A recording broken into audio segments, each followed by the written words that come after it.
Assalamualaikum warahmatullahi wabarakatuh. Alhamdulillah, assalatu wassalamu ala rasulillah. Imam Mahdi hanya akan muncul di ujung berakhirnya dunia. Hari kiamat itu sendiri adalah rahasia Allah Ta'ala.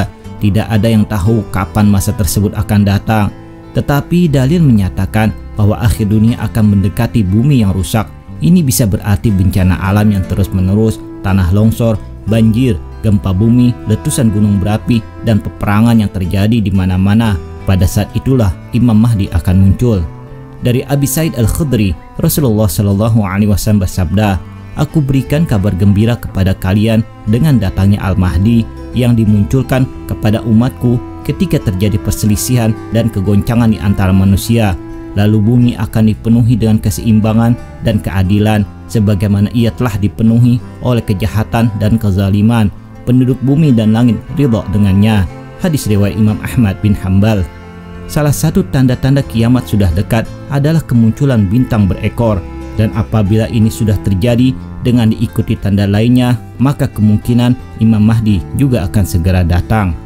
Diriwayatkan oleh Ibnu Jarir dan Abdullah bin Abu Malikah, ia berkata, "Pada suatu pagi saya pergi kepada Ibnu Abbas, maka ia berkata, 'Malam tadi aku tidak dapat tidur sampai pagi.' Aku bertanya, 'Apa sebabnya?' Beliau menjawab, 'Karena orang-orang berkata bahwa bintang berekor sudah terbit.' Maka saya cemas akan kedatangan asap atau dekhon yang sudah mengetuk pintu, sehingga saya tidak dapat tidur sampai pagi." Dalam suatu riwayat Imam Muslim dijelaskan bahwa tanda menjelang kiamat menurut agama Islam adalah kondisi sungai Efrat mengering dan peperangan terjadi di mana-mana. Sebagaimana sabda Rasulullah yang berbunyi, "Sudah dekat suatu masa di mana sungai Efrat akan menjadi surut airnya, lalu ternampak pembendaharaan daripada emas. Maka barang siapa yang hadir di situ, janganlah ia mengambil sesuatu pun daripada harta itu." Hadis riwayat Bukhari dan Muslim. Sayyiduna Ali bin Abi Thalib radhiyallahu an meriwayatkan hadis tentang sosok Imam Mahdi. Dalam hadis ini dijelaskan mengenai dari mana Imam Mahdi berasal, dan Allah Subhanahu wa Ta'ala memperbaikinya hanya dalam waktu satu malam. Berikut hadis yang dimaksud. Diriwayatkan dari Ali bin Abi Thalib radhiyallahu an, dia berkata bahwa Rasulullah Shallallahu Alaihi Wasallam bersabda, "Al-Mahdi adalah berasal dari golongan kami, Ahlul Bait. Allah memperbaikinya dalam satu malam." Hadis riwayat Imam Ahmad dan Ibnu Majah. Dalam hadis tersebut, apa sebenarnya yang dimaksud memperbaiki? Hal ini telah dijelaskan oleh Imam Ibnu Katsir dalam kitab beliau yang berjudul An-Nihayah fil Fitani wal Malahim.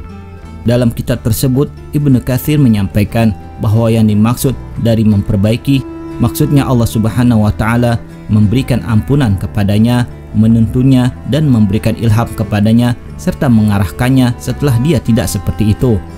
Dari hadis yang diriwayatkan Sayyiduna Ali bin Abi Thalib, Rasulullah Shallallahu Alaihi Wasallam menceritakan tentang cobaan dan kejahatan yang akan terjadi di akhir zaman.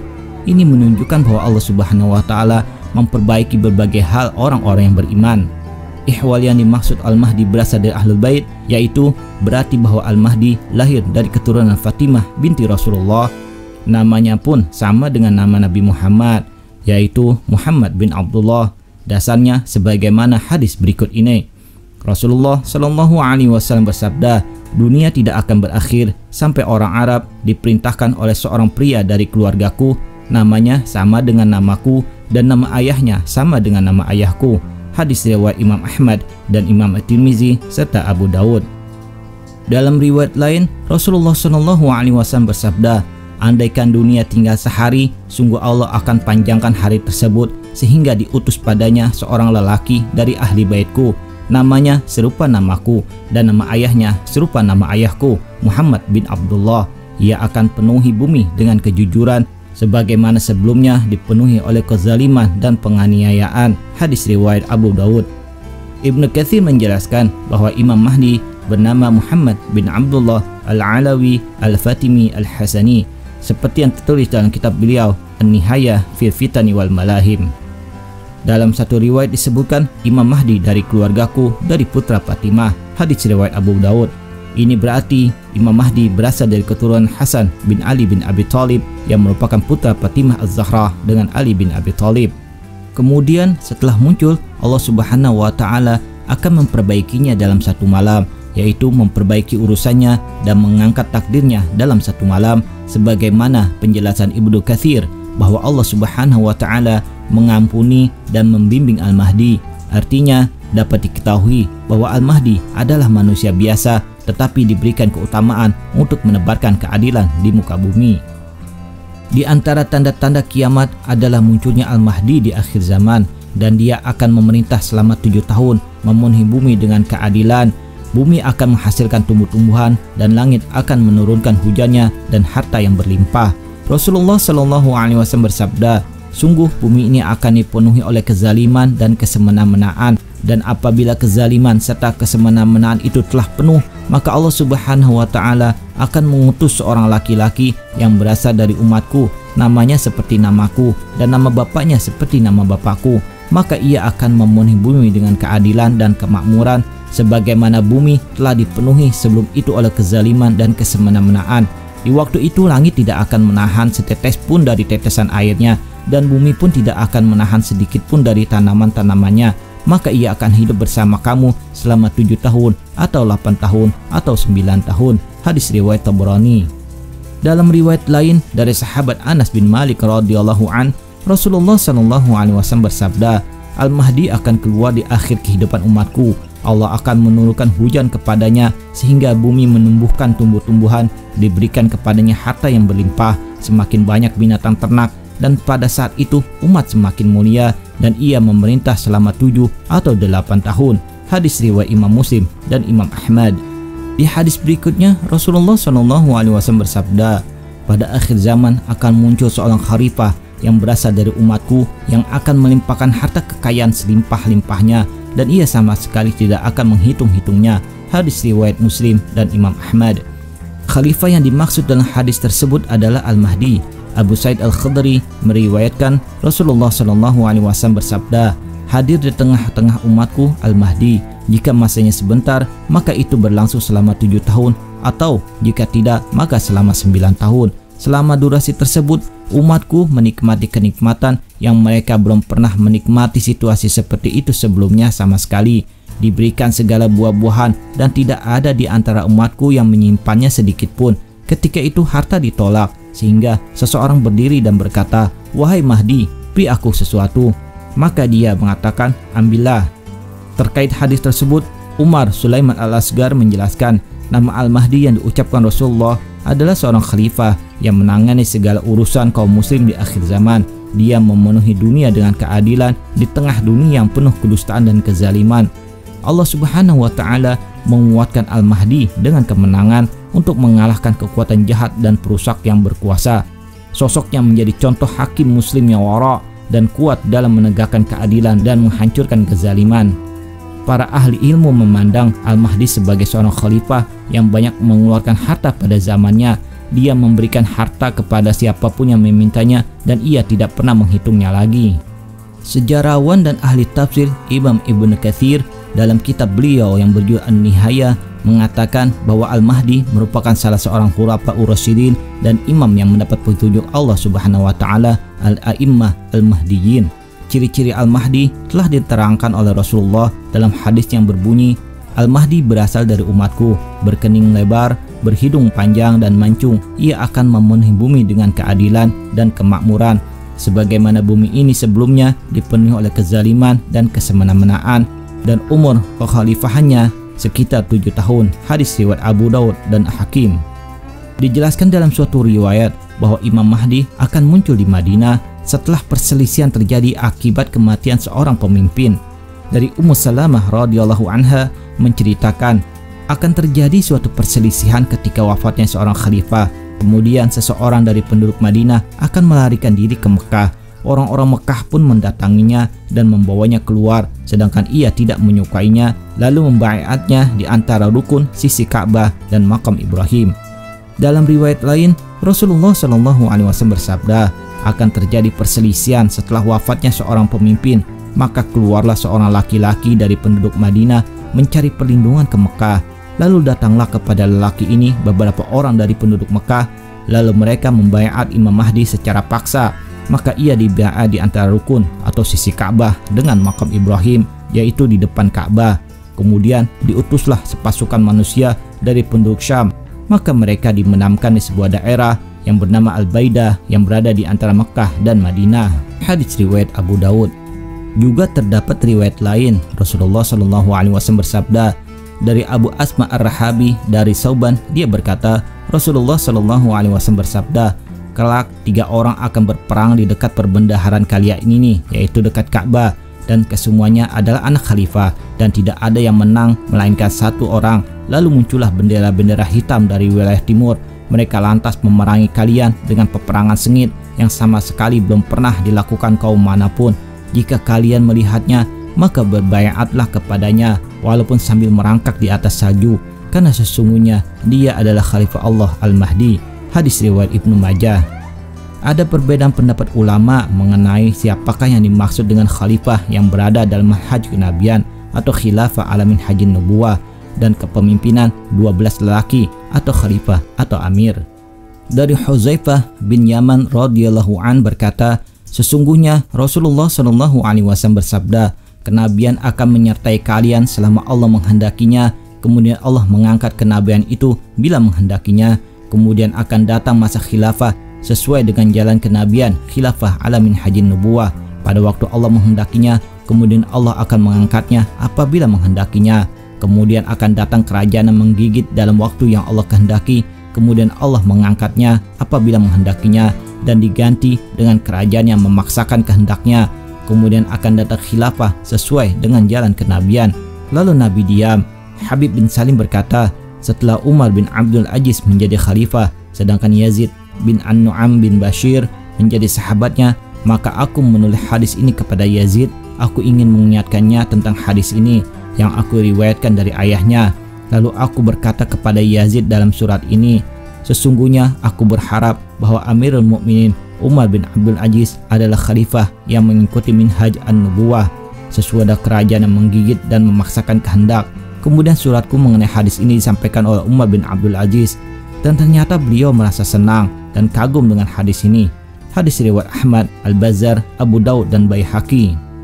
Berdasarkan riwayat ini, ada banyak ulama yang menyatakan bahwa khilafah alamin hajin nubuwah ini sudah tergenapi oleh Khalifah Umar bin Abdul Aziz. Sementara ada pula ulama yang menyatakan bahwa khilafah alamin hajin nubuwah ini adalah Al-Mahdi pada akhir zaman nanti. Tentang 12 pemimpin seperti sabda Rasulullah bahwa umat Islam akan kokoh dalam persatuan selama dipimpin oleh 12 orang ini, dalam Sahih Muslim dan Sunan Abu Daud digunakan istilah khalifah, dan untuk 12 pemimpin ini, sementara dalam Sahih Bukhari memakai istilah amir. Demikianlah Rasulullah memerintahkan manusia untuk taat kepada pemimpin. Ada kalanya memakai istilah imam, sultan, dan amir. Agama ini akan selalu tegak sampai ada pada kalian 12 khalifah. Mereka semua disepakati oleh umat. Hadis riwayat Abu Daud. Para ulama berbeda pendapat apakah 12 khalifah yang sudah terjadi ataukah ada yang belum terjadi. Bagi yang memahami sudah terjadi, maka dengan menghitung Khulafaur Rasyidin yang 4 orang ditambah Imam Hasan, Muawiyah, Umar bin Abdul Aziz, dan beberapa khalifah dari Bani Umayyah dan atau diakhiri dengan Abbasiyah. Baik dengan menghitung Umar bin Abdul Aziz sebagai khalifah terakhir dari 12 orang itu atau memasukkan beliau sebagai salah satunya. Yang jelas bagi yang berpandangan bahwa 12 pemimpin ini telah berlalu, maka kesimpulannya khalifah yang bermanhaj ala nubuwah berkaitan dengan akhir dari 12 khalifah. Sementara bagi yang berpendapat bahwa 12 khalifah itu belum berakhir karena masanya hingga menjelang kiamat, maka hitungan yang disepakati adalah 4 Khulafaur Rasyidin ditambah dengan Sayyidina Hasan dan Umar bin Abdul Aziz. Al-Hafidz Jalaluddin As-Suyuti dalam kitabnya Tarikh Al-Khulafa menyatakan, dengan demikian berarti 12 khalifah telah ada 8 orang, yaitu Khulafaur Rasyidin yang 4, Sayyidina Abu Bakar, Umar, Utsman, dan Ali, ditambah dengan Sayyidina Hasan, Muawiyah, Abdullah bin Zubair, dan Umar bin Abdul Aziz. Jumlah ini mungkin dapat ditambah dengan Al-Muhtadi dari Bani Abbasiyah yang kedudukannya seperti Umar bin Abdul Aziz dari Bani Umayyah, dan dengan Az-Zahir karena dengan keadilannya. Tinggal 2 khalifah lagi yang kita tunggu, yang salah satunya adalah Al-Mahdi dari Ahlul Bait Rasulullah, khalifah akhir zaman yang sesuai dengan manhaj Nabi dan mengokohkan dakwah Islam sebagai rahmat bagi alam pasti akan datang. Dalam kitab Al-Mustadrak al-Sahihaini Imam Tirmizi meriwayatkan yang artinya dari Abdullah bin Mas'ud berkata, Rasulullah SAW bersabda, tidak hancur dunia atau kiamat hingga menguasai Arab seorang laki-laki dari keturunanku yang namanya sama dengan namaku. Hadis riwayat Tirmizi. Dalam banyak hadis digambarkan bahwa masa sebelum Al-Mahdi itu adalah masa yang penuh kezaliman, kesewenang-wenangan, dan perebutan kekuasaan. Hadis di bawah ini menyatakan bahwa fase sebelum Al-Mahdi adalah fase kekuasaan diktator. Al-Hafidz At-Tabrani telah mentakhrij dalam kitab Al-Mu'jam Al-Kabir, Ibnu Mundih, Abu Nuaim, dan Ibnu Asyakir dari Qais bin Jabir dari ayahnya, dari kakeknya, bahwa sesungguhnya Rasulullah SAW bersabda, akan ada setelah masaku masa para khalifah, setelahnya masa para amir, dan setelahnya adalah masa para raja-raja, dan setelahnya adalah para penguasa yang diktator. Kemudian akan muncul seorang laki dari keluargaku yang memenuhi bumi dengan keadilan sebagaimana sebelumnya dipenuhi dengan kesewenang-wenangan. Kemudian memerintah setelahnya adalah Al-Qahtani. Demi zat yang mengutusku dengan membawa kebenaran, tiadalah Al-Qahtani itu di bawah Al-Mahdi. Bahwa sebelum Al-Qahtani adalah kepemimpinan seorang laki-laki dari keturunan Rasulullah, yaitu Al-Mahdi.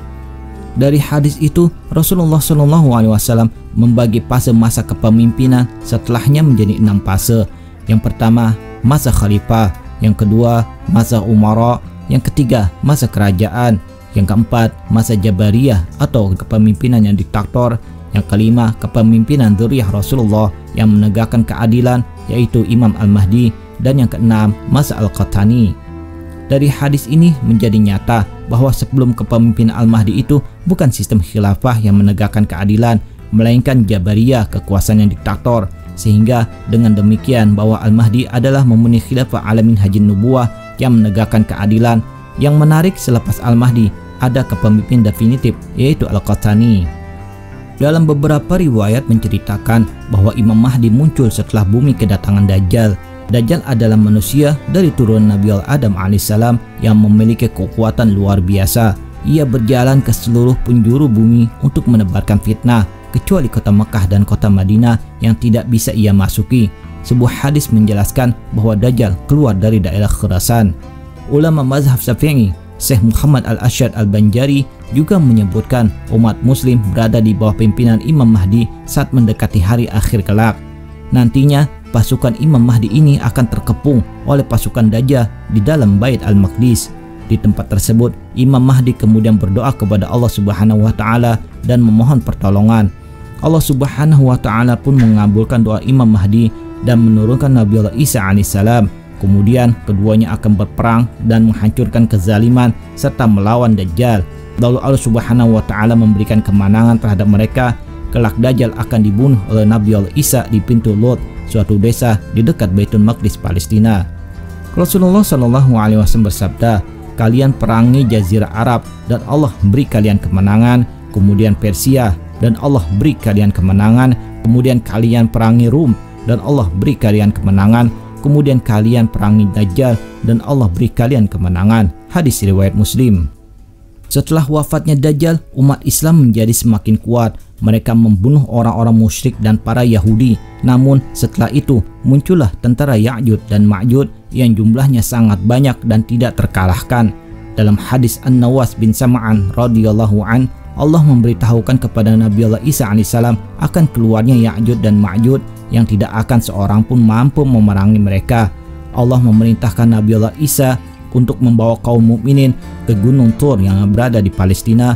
Kemudian Allah membinasakan Ya'jud dan Ma'jud dalam satu malam berkat doa Nabiullah Isa alaihissalam. Wallahu a'lam bishawab. Demikian kisah dapat kami sampaikan. Semoga bermanfaat. Mohon maaf apabila ada kesalahan. Terima kasih telah menonton. Assalamualaikum.